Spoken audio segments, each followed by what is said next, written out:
We have a latest development coming in from the Israel-Hamas conflict. We're cutting now across to the live visuals that we are getting from Tel Aviv, where U.S. Secretary of State Antony Blinken has arrived. His mission in West Asia is largely to prevent a wider war, even as Washington is strongly backing Israel in the war against Hamas.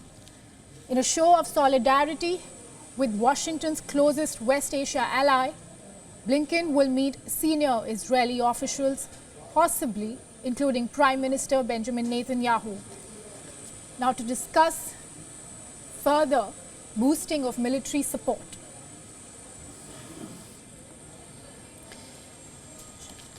The Secretary of State, that's on your visuals, you see the Secretary of State Antony Blinken has arrived in Israel.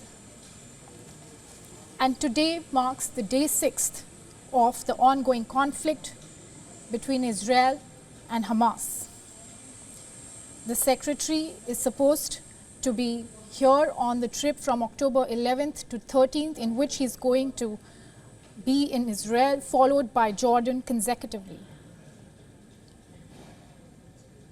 He's slated to be meeting all the senior officials.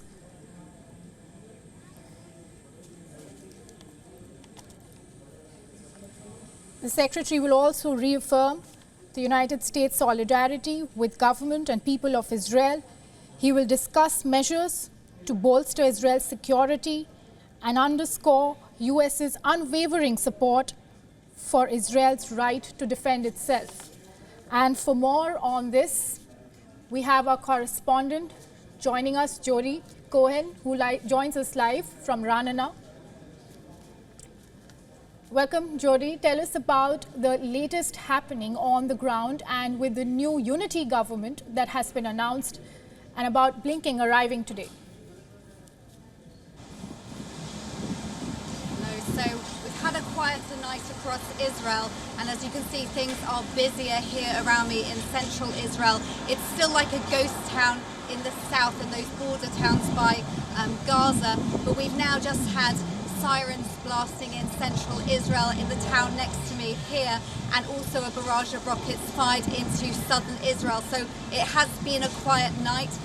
The IDF has been striking more in Gaza, which perhaps would explain that. But things are picking up. Commentators and security experts are also suggesting that perhaps Hamas realizes that this is going to be a longer, drawn-out affair than perhaps they might have thought with Israel's response. So perhaps they're pacing their rockets fired into Israel, but that's speculative and we'll have to wait and see.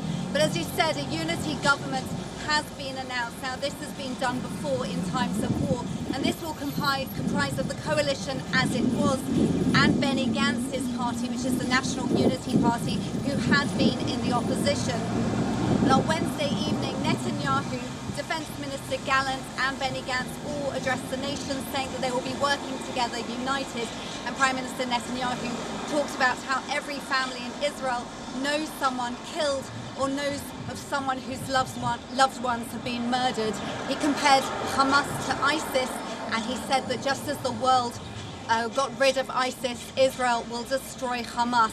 On Thursday, Parliament is going to be officially voting on that unity government, and they're expected to set up a small war cabinet which will comprise of Prime Minister Netanyahu, Defence Minister Gallant and Gantz, who's the former Defence Minister, and so that will be the coalition and a representative from the opposition who is now going to be in government.